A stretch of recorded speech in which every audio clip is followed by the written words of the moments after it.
Okay, guys, this is my UFC 2010 review. I pre-ordered it from GameStop, and it's a PS3 version. The PS3 version and the Xbox version are pretty much the same, except that there are additional fighters on the PS3 version. I think like Dan Severn, Roy Nelson, and others. So other than that, they're pretty much the same. First of all, the 2009 version, I loved it. The mechanics. It was great. With this version, they've changed a lot. With these franchise games like Madden, the most important thing is that every year it improves. And with this year, a lot of things have improved. The ground game has improved. The clinching, cage work, flash submissions. Swaying. All of that stuff has changed dramatically. It's for the good, really. It really is. At first, when I played this version, I didn't like it because it was so different from 2009. It's almost a completely different game. Basically, it is a completely different game when it comes to mechanics. But once you get used to it, you start to really understand that it's more realistic from last year's game. But the career mode has changed a lot. It's more in depth. It's not so shallow as last year.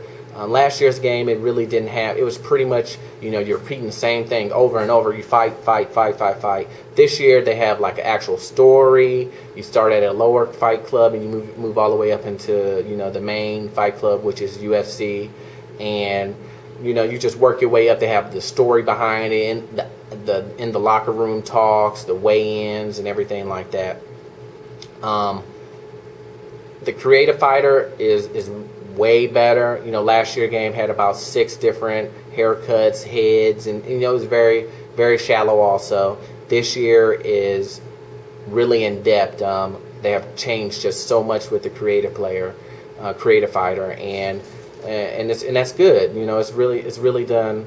They've really done a really good job when it comes to that. The things that I'm not really happy with are the multiplayer. And just so you know, I'm not a really big fan of career modes and campaigns. Every game that I buy has a multiplayer part in it, and that's what I focus on. I don't really focus on the campaign and single player. From Halo to Modern Warfare, even to this game, I only buy games to play a multiplayer and to play with my friends. I don't really buy it unless it's mainly just a single player game. But I get online to play this game, and last year's game 2009, it was pretty messed up as far as people cheating and disconnecting, and they're not getting the loss, and when they're losing and whatnot, and you couldn't really find the game until they patched it. And this game is no different. It's even more annoying because not only do they charge you to get online if you didn't buy the game. So if you go rent the game, you have to pay $5 just to get on to play online, to get a code, and then you'll get online and then you can't even find a ranked match. Player matches take forever also. It took me about 4 hours just to find one ranked match. It took me about 45 minutes to find a player match. And that's by creating a room and sitting there waiting for someone. And THQ hasn't even addressed it. I've went to their page, their Facebook, and they haven't, even their website forums, and they haven't said anything. They just leave you hanging, and they're running this system with GameSpy, which I should have known because the WWE franchise run off of the GameSpy and all this other crap, and honestly, their system as far as online is pretty much one of the worst I've seen. And this even beats that because this is a highly anticipated game, but yet you can't even play the online, and you're charging people to play online, by having them buy a pass if you didn't buy the game.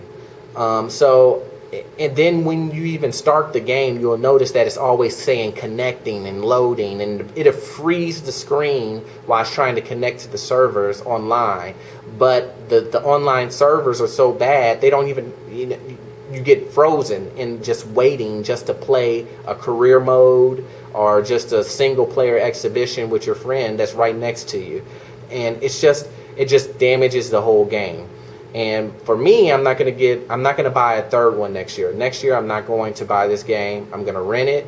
I'm gonna play it, and then if everything is good with the online, then I'll go ahead and get it. But I won't dare again purchase a UFC game unless I test try it, because it's two times that I've been duped by them as far as the online. It should be a very smooth situation when it comes to playing online, especially how popular online is. But you know, and I know EA won't have this problem. Whenever I play Fight Night, I don't have this problem. Even though I believe that the EA MMA won't, you know, can compare as far as the characters and the detail of movement and whatnot from guard and cage work and all that stuff. I do know that when I actually play online, that it's going to work, and that the regular general things in the game will work, you know, and for that reason only do I really downgrade this game. So if you're really big into the career mode and you're really big into the calves and you want to play somebody that's right next to you, then great, I will go get the game. But I would not buy this game if you want to play multiplayer at all. And if you are looking to create camps and do all this other stuff that has to do with online. If that really bothers you, then I wouldn't buy it. I will wait until they come out with a patch or you find out for sure that they fix it. So with that being said, I wouldn't waste your money for the multiplayer, but for the campaign and career modes and whatnot. If you're not really big onto the online, I would definitely give it a thumbs up for that. So once again, this is my review of UFC 2010. If you like my video, please rate, comment, and subscribe. And tell me, and guys, give me your comments on what you think about the game. If you think I'm over exaggerating or if it's correct or not. Once again, thanks.